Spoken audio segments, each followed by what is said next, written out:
নমস্কার বন্ধুরা, তিথিস ব্লগে আপনাদের সবাইকে স্বাগতম।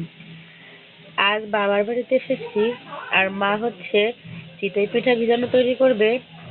তো এসে দেখি মা দুধ আর হচ্ছে খেজুরের গুড় সুন্দর করে জাল করে রেখেছে। দেখুন কত সুন্দর। আমার মায়ের হাতের এই ভিজানো পিঠা খেতে কিন্তু দারুণ সুস্বাদু হয়। দিয়ে দিবে, আর সেটাই আজ আপনাদের সাথে শেয়ার করব।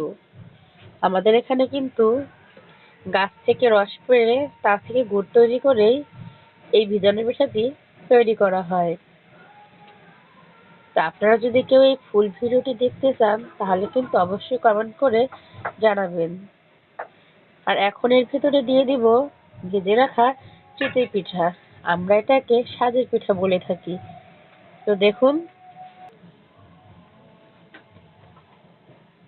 এই হচ্ছে চিতই পিঠা মা ভেজে ভেজে রেখেছে। আর এখন এগুলি আমি দিয়ে দিব এই দুধের ভিতর। আর এই পিঠাগুলো কিন্তু সকালবেলা খেতে দারুণ লাগে। আপনাদের কার কার এই ভিজানো পিঠা খেতে ভালো লাগে অবশ্যই কিন্তু কমেন্ট করে জানাবেন। আর আমাদের মতো গাছ থেকে রস পেড়ে কারা কারা গুড় তৈরি করে পিঠা তৈরি করে খান সেটাও কিন্তু জানাবেন, জানাতে কিন্তু ভুলবেন না। আর শীতের দিনে পিঠাপুলি খাওয়ার ধুম কিন্তু প্রত্যেক ঘরেই পড়ে যায়। এখন এভাবে আমি জাল করে নিব কিছুক্ষণ, তারপর সারা রাতের জন্য এটাকে আমি রেখে দিব।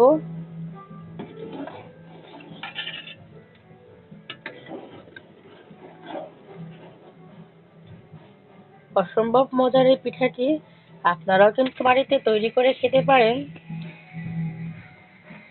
আর প্লিজ প্লিজ প্লিজ আপনারা আমার চ্যানেলে যদি নতুন হয়ে থাকেন তাহলে অবশ্যই সাবস্ক্রাইব করে পাশে থাকেন। অবশ্যই একটি লাইক করেন, আর ভালো লাগলে কমেন্ট করেন। ধন্যবাদ সবাইকে, ভালো থাকবেন।